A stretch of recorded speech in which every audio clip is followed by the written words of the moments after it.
Now I know what you're going to say. The hellscape that is Las Vegas has been found ages ago. While Vegas may look like a modern-day Sodom, it is nothing compared to the ancient real Sodom, and archaeologists think they just found it. Quote, "What everyone agrees on is that something unusual happened at Tal el-Hammam, an ancient settlement near the Dead Sea. In a layer of ancient earth, archaeologists claim to have found evidence of an apocalyptic event. Melted rooftops, disintegrated pottery, unusual patterns in the rock formations that can be associated with intense heat for another 3 to 6 centuries after 1650 BC. The settlement's 100 acres lay fallow." But when Stephen Collins, the principal archaeologist at Tal el-Hammam, considered the scientist's evidence in an article that ran last year in the respected scientific journal Nature, he claimed that the incineration matched with the place and timing of the biblical account of Sodom and Gomorrah. This brought down on himself what in academic circles might be considered hellfire. So the reason this conclusion is being accepted by even secular scholars is because of things like this. Pottery removed from the site seemed to be glazed, which would suggest that it comes from the Ottoman Empire, which would date around 1000 AD. That's when they started glazing pottery. And therefore, the site is much younger than the time of Sodom. But all the other finds at the site had the classic earmarks of the Bronze Age. When sent to a lab, the pottery came back positive for trinitite, which is what happens to glass when it's been hit with heat comparable to an atomic bomb, which means this pottery was exposed to heat above 4,000 degrees Fahrenheit. So whatever happened at this location, let's just say it was hot. There were no arrowheads or any other warfare devices that would suggest burning of the grounds by a foreign army. And by the way, it isn't believed that it's DEWs. So all of you Maui fire conspiracists can just go back to those channels. Most surprisingly, though, of all, there were remains of skeletons and houses that were intact on the lower half, and then the top half were entirely missing. And then on the top was only a scorch mark, which suggested the reason it was missing is because, dude, it got hot and something burned off the top of those things. Taken together, you have massive evidence that a heat blast swept across these twin cities on the Jordanian side of the river north of the Dead Sea, located exactly where biblical Sodom was said to have been located. Of course, there's a naturalistic explanation of a meteor shower which would not discount the biblical story, which puts atheists and secularists in quite a difficult spot. To be intellectually honest, they would have to admit that the most plausible story given the evidence is that the Bible story must at least be partially or entirely true, which means they have to go back and start wondering about those other stories in the Bible. To ward off against that kind of intellectual honesty, many naturalists practice an intellectual fallacy known as confirmation bias. They take a set of facts and reinterpret them to match their intellectual priors. Confirmation bias is a way in which people arrive at the same kind of conclusion that they were more likely to agree with. In that way, confirmation bias is a protection mechanism that all of us, to one degree or another, has developed as a frugal way of thinking in the world. It keeps us from really bogging down too much with information that we grapple with on a regular basis. Instead of doing that, we just kind of use a set of facts that we're accustomed to, and we try to make sense of the world using those set of facts. But very often, it can lead us to the wrong idea if we're not careful. We all have to use a certain set of facts to try to interpret the world. The real problem is when we try to understand the world and we're front-loaded with a bunch of ideological nonsense that influences the way we think, we have to be willing to push aside our priors. For instance, when Trump is a bad orange man, you can justify anything that may happen to him. You can overlook the fact that he's never been arrested in his whole life until the last 5 months where he has been indicted 4 times. And the fact that all of this is on the eve of one of the biggest elections in recent memory. For those willing to defy their echo chamber and venture out of the cave to wonder if you are watching a group of people abuse their power and to eliminate a political opponent, you might be pleasantly surprised. More importantly, venturing far beyond the darkness into the light, you might ask yourself, is the inability to change our mind regardless of the evidence perhaps the most dangerous problem facing America today? To let the evidence lead you where it may, even if you have to admit you've been wrong, may bring the house of cards you've built for yourself tumbling down, but it will also lead to clarity that will change your life and, by the way, make you a much more, pleasant person to be around instead of always insisting that you're right when you're dead wrong. But be careful. You may have to admit, if you go this route, that the baby in the womb is a person and murder isn't that great. You may have to admit that those breasts actually belong to a woman. And you may have to admit that homosexuality probably is a choice, and a whole host of other things that have driven this world mad. But a few brave folks let the evidence speak for itself, and that's all it takes. And that's what we'll try to do today on Indie Thinker.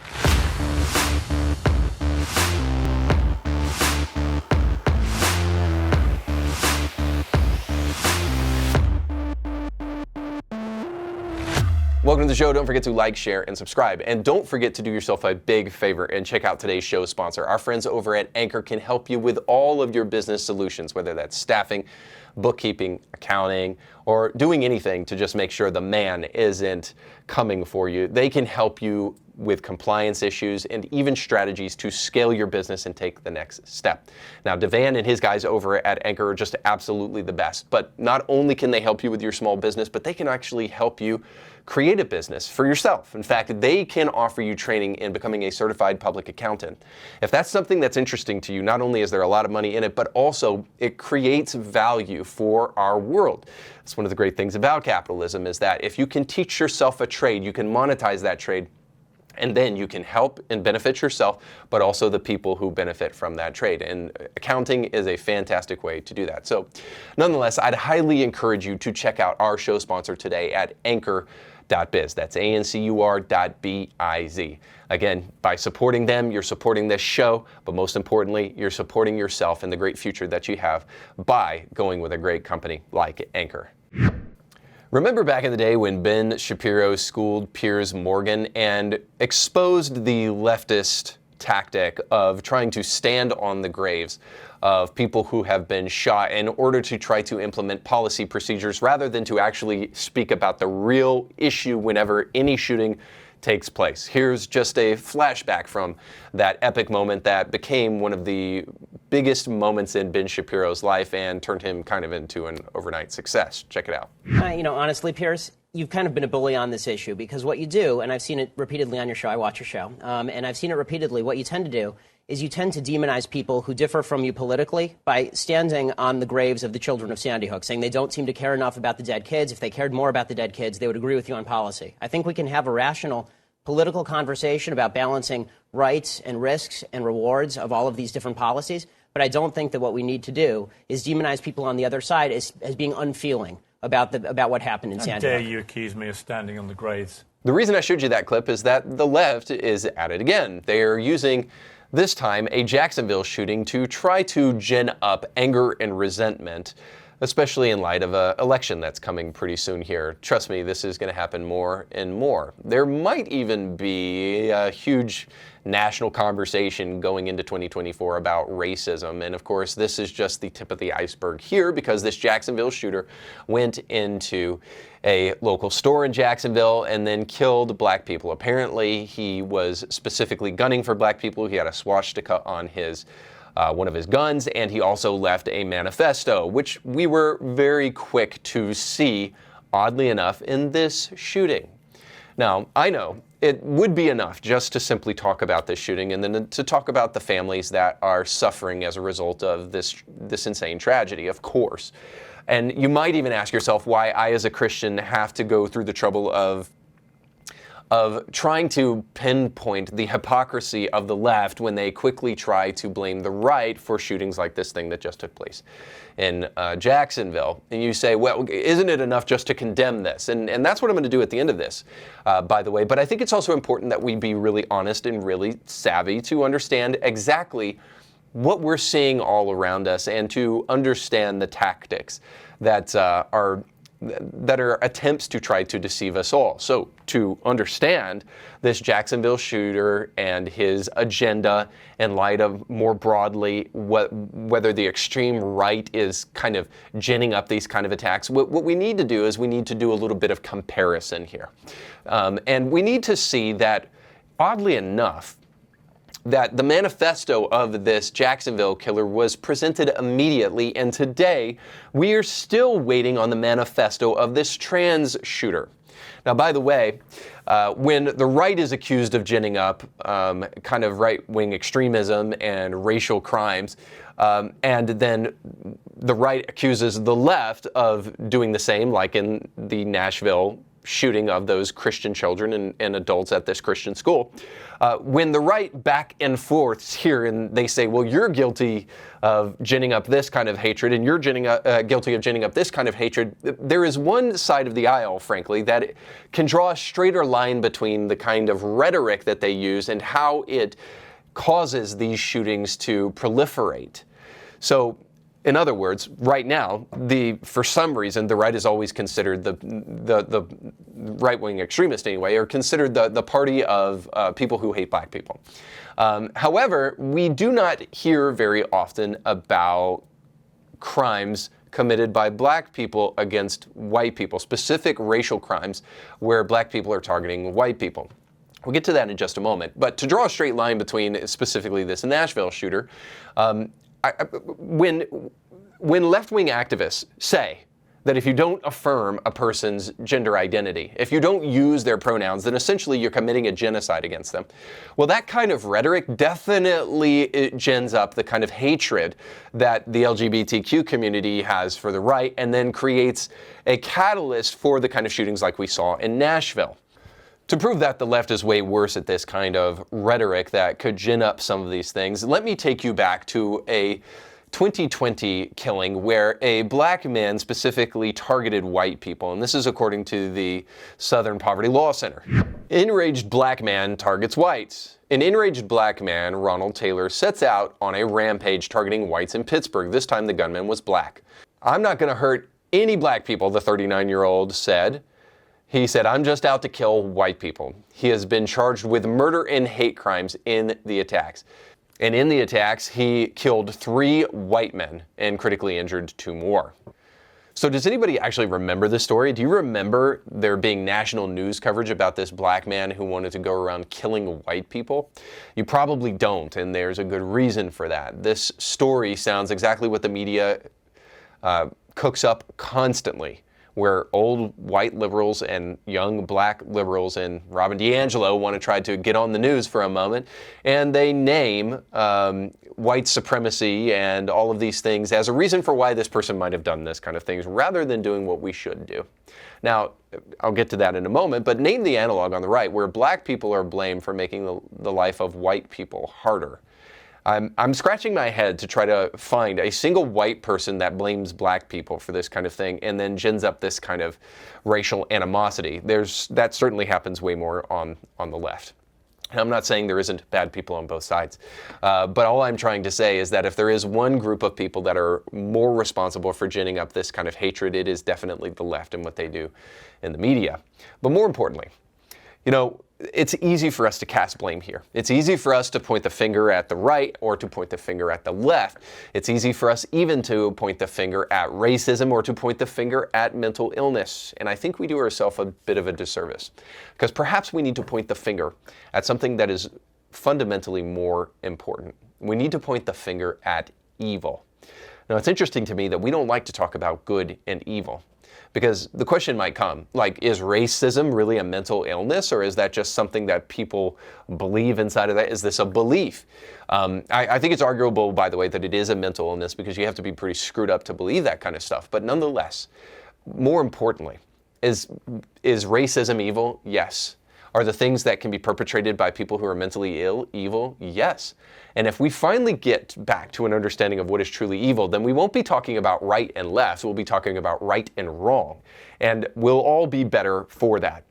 Now, I also want to talk about this in our second story here, because there's a new show that just came out about opiates. Now, there's been a billion different shows, it seems, about this very same subject, about how Big Pharma was working in conjunction with other doctors and things to try to push oxycodone. And as a result of it, it created one of the biggest drug addiction epidemics the world has ever seen.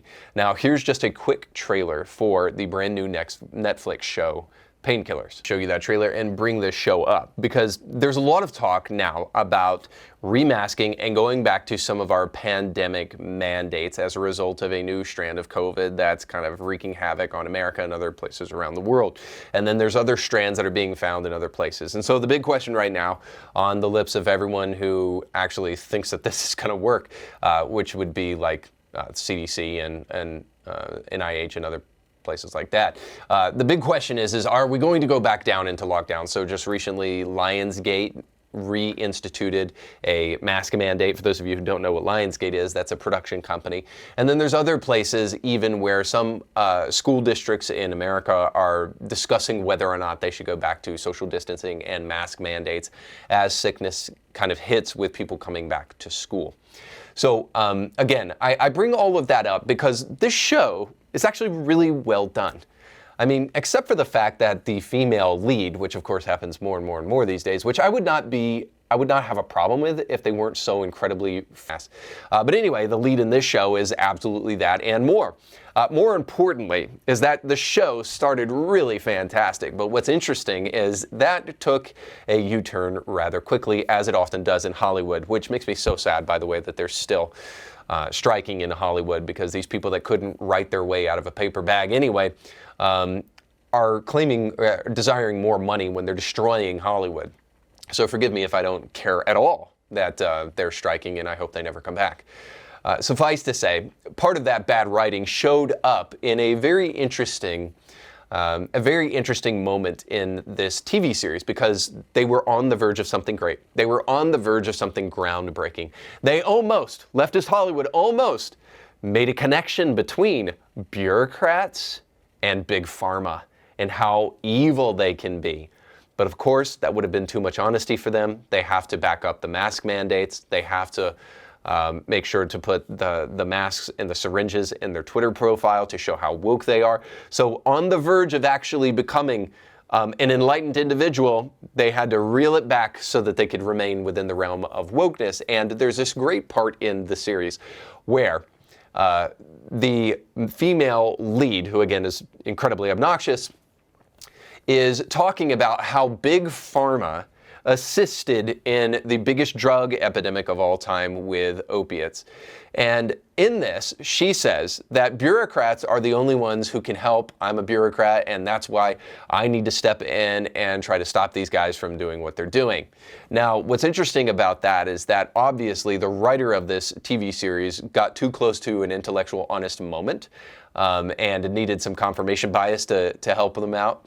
And they had to buy back what they were very close to recognizing, that these bureaucrats and these government-funded organizations that are not elected by people actually were part of the problem in 2020, but they couldn't admit that. So what they had to say is just simply this, that bureaucrats are the ones who keep big pharma in line, but of course we know that's not true.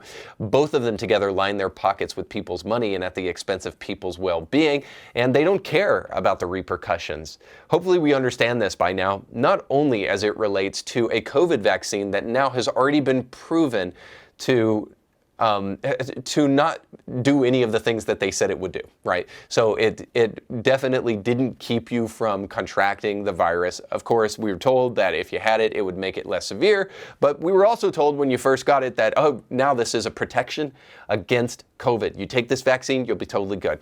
So needless to say, we were lied to throughout the pandemic, and we're still being lied to. Now, again, the show almost got to a really honest moment when they connected corrupted bureaucrats and organizations like the FDA and other places that approve drugs, and got too close, I think, for their own comfort when it comes to transgenderism, because, of course, we're watching Big Pharma now line their pockets off the backs of young men and women. Now, I want to show you something that, quite frankly, is very disturbing. I saw it the other day. I don't know how a mother can sit there and watch this happen to their child, but here is a video of a child having hormone blockers shoved into their arm. Check it out. You are in the perfect place to start on blockers. And she promises to begin giving her estrogen, female hormones, in 2 years. Around 13. That's what I think. Yes, you're not going to develop breast buds on the blockers, but you're not going to wait until 16 to start. You know that, okay? Josie received the blockers as an implant in her arm. It's okay if you cry. So with all the bravery she could muster, Now you're going to feel a little bit of a... Josie held on tight Ow! That part. as another chapter opened in this young girl's life. Closing up the skin. So this is sick in multiple ways. It's sick because of the mother that's sitting there and trying to encourage her son, who is now getting puberty blockers installed in his arm.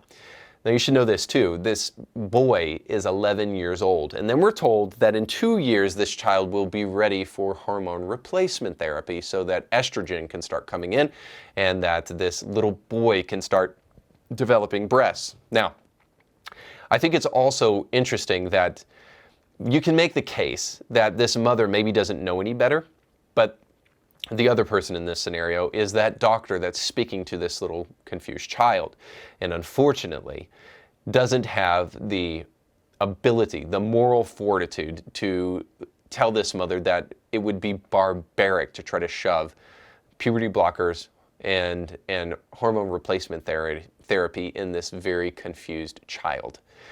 We cannot trust the experts, not simply because there aren't good experts out there, but because there is too much corruption and too much opportunity for people who want to take advantage of the system to do absolutely that. And so Painkiller is an interesting show, but it's interesting. They want to blame Big Pharma for the opioid crisis, but they don't also want to, by further extension, understand how other institutions that are run by human beings also are incredibly corrupt. That would take a little bit too much honesty, but I guess we'll have to look for honesty from other places other than our civic institutions, and we'll do so in our final segment, Bible Study with Democrats. Oh God of pronouns. You might have heard of a Christian song sweeping the charts, and if you're expecting this song to actually be a Christian song, well, think again, because this song that has been sweeping Christian charts is actually a song by a drag queen, a performer named Flamey Grant, which is mocking a famous Christian artist, Amy Grant. Now, this song just recently hit the charts as a result of somebody from TPUSA calling out the preacher. This article from Rolling Stone, which I guess you could just assume in advance because it's Rolling Stone after all, that you will get unbiased, unequivocating, truthful, hard-hitting journalism here. But in this Rolling Stone article, it says, a MAGA preacher condemned a drag queen, then her album topped the Christian charts. By the way, the her here just infer it's a he.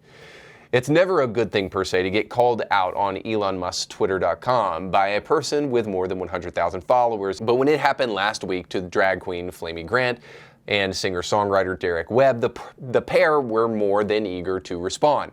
Artists like Flamey and I both wait for these moments. Webb, a contemporary Christian music stalwart who's had success as a solo artist and member of the band Caedmon's Call, tells Rolling Stone. By the way, this man is contemporary, but not Christian, obviously, and also not somebody necessarily that's really busting up the charts as suggested with his solo career. But of course, he had to use the shtick of a man dressing as a woman to gain the attention of people. So nonetheless, last Wednesday, Sean Foyt, a major figure in the religious right who, as Rolling Stone has previously reported, stands at the intersection of far-right Christianity and Donald Trump's MAGA world.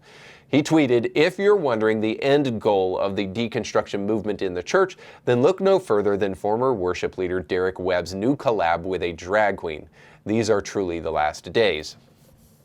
After hearing the song, you would hope that it would be the last days, but unfortunately, we might still have to drudge through some of the nonsense here on this earth. I want to play for you very quickly one of the collabs between Flamey Grant and supposed contemporary Christian artist Derek Webb. So check it out.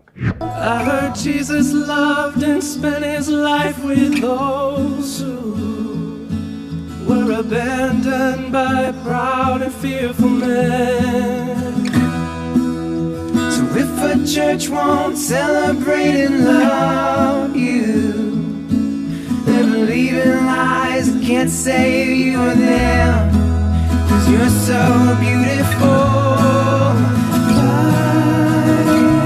Now, obviously, this smoker of a song is just so amazing that you can barely hear the words of it, but I just want to clearly illustrate them for you for just a moment. So what you just heard was a chorus to a song by Webb and Flamey Grant, and in it they say this: I heard Jesus loved and spent his life with those who were abandoned by proud and fearful men. I don't know where you got that from, but it's certainly not the Bible. It's just something you made up. So if a church won't celebrate and love you, they're believing lies that can't save you or them. Now, speaking of believing lies, believing that a man dressing up as a woman somehow becomes a woman, that might sound like a little bit of a lie. But the biggest lie in that song stanza, if you will, that you just heard was this subtle lie that has been told in the culture a whole lot lately.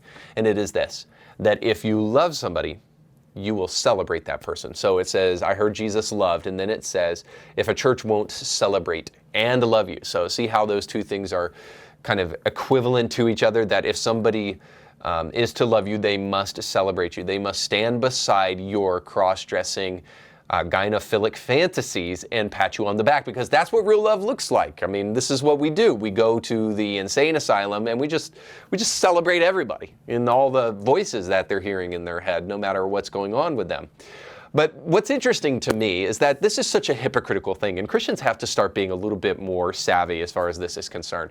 Because what's interesting is that they are all about being celebrated. They want to tell you that if you don't celebrate them, you're not loving them, and you're not being deferential enough to them, and you're not being sufficiently welcoming, and how can you win people in the LGBTQ community if you don't welcome them? And by that they mean not only affirm them, but celebrate them. Well, how about the truth of God's word? Now, needless to say, what I can tell you about this is that not only is it ridiculous to equate love and celebration, but it's ridiculous to say that these people love in any shape, form, or fashion as they want us to love. So do they really celebrate Christianity, or do they purely mock it? I mean, they want to make fun of Amy Grant. They want to make fun of Christians' stance on biblical sexuality. So they don't celebrate Christianity. No, what they celebrate is their sexually aberrant lifestyle. They celebrate their pride. They celebrate all sorts of stuff, but they don't celebrate authentic Christianity, because if they did, they would have to stand beside other Christians and say, hey, I celebrate your right to believe that homosexuality is clearly not biblical. I celebrate your belief that in the beginning God made them both male and female. I celebrate your belief that what God has put together, let no man put asunder, which is a man and a woman together in marriage. They would say they celebrate that, but they don't. They don't want to celebrate us. They just want us to celebrate them. So here's the deal, is after Sean Feucht brought this all up, it's interesting that what took place was this washed up Caedmon's Call guy, Webb, who is also a pastor in Nashville, by the way, and Flamey Grant hit the top of the Christian charts. And trust me, they couldn't have been more happy that they were mocking Christians in that profound way. Let me give you a for instance. The song that I just shared with you was on an album, and it's called The Jesus Hypothesis, and it features collaborations with Flamey Grant in songs like Boys Will Be Girls. Now, so if you see there from that song choice that they're not only interested in mocking Christians, but they're also interested in targeting children, maybe just one other thing. When Sean Feucht tweeted out what he tweeted, Flamey Grant responded to him, and he said this: "End goal, baby, we're just getting started." Well, how loving, how kind, how tolerant, and not judgmental at all. So please, for the love of God, no, please, no. Now, the Good Day song that Flamey Grant put together did hit the top of the chart, but it just shows me something, that the deconstructionists are committed to their deconstructive campaign and their destructive campaign. And they're going to continue to try to destroy Christianity until it changes it fundamentally. That's their goal. I hope you understand this. Now, here's one of the sad things, but the sad realities about what just took place with this story, is that what we see is not only a bunch of ghoulish, demonically inspired people who want to target children and sexualize them and then also lie to themselves and a group of people and try to mock Christianity and tear it down, but we also see in that these people are highly motivated to support one another. You know, just recently, Oliver Anthony, who wrote the song Richmond, North of Richmond, got a bunch of people on the right to critique his song because he used curse words in the song. And this is why we can't have nice things, because the moment anybody stands up and declares a truth and does anything great, conservatives have, and especially Christian conservatives, have the habit of trying to distance themselves from it instead of celebrating that thing, because they're not sure how their secular atheistic counterparts are going to like that, and they feel like there's some reason, for some reason, they have to please those people. They totally overlook the man-pleasing parts of the Bible, and they're absolutely dedicated and obsessed with pleasing people. But if we could actually get something from the other side of the aisle here, it would be the kind of rabid support that these people give each other. This is what conservative Christians have to do. We have to band together if we're really going to make a difference. We can't let these people show us what unity looks like when they're uniting for a lie, when we have the truth uniting us together, and something that we should be way more committed to celebrating. The other thing is just simply this, is that if we're truly going to stand for truth, we have to quit avoiding the elephant in the room. I know we think by saying we're just preaching the gospel and you can't legislate righteousness. By that we mean we're going to avoid at all costs anything that would alienate these people from us, and we're not going to get behind legislation that would keep a child from being gender mutilated. No, we're going to avoid that at all costs because we need to be seen as sufficiently loving. All of that is just simply this. It is an inability to be honest with yourself and with other people. Or there's another word for that. You're lying. When you refuse to address the elephant in the room, you make things bad for everybody else. And that's not how real relationships form. I don't know if you're married out there, but I can tell you this. In a healthy marriage, you don't avoid things for the sake of unity. You address things because they have the tendency to fester and get worse if you don't. And then it's not just the fault of the person who created whatever strife is in your life. It's also your fault for not addressing the issue in the first place, because if you don't address it, you can't actually fix it, and you can't expect the individual to know if they did something without addressing it in the first place. So all I'm trying to say is that not addressing the elephant in the room is a recipe for disaster. It is a recipe for dishonesty, and it is a recipe for the deconstruction movement to do exactly what they want to do. So all I can tell you is they're motivated to support each other, and they're just getting started in their deconstructive attempts to destroy Christianity. I wish we could say the same of Christian conservatives, that we are just getting started in promoting voices that are willing to tell the truth and take a stand against the LGBTQ cult that is bent upon mocking Christianity. If you actually care about people who are making a mockery of the faith, I would love to hear from you down in the comment section below, and more importantly, I'd love to see you start using your social media feed to start promoting the people who are taking a stand in the voices that need to be platformed at this time. Thanks so much for watching. Don't forget to like, share, and subscribe, and to go with God.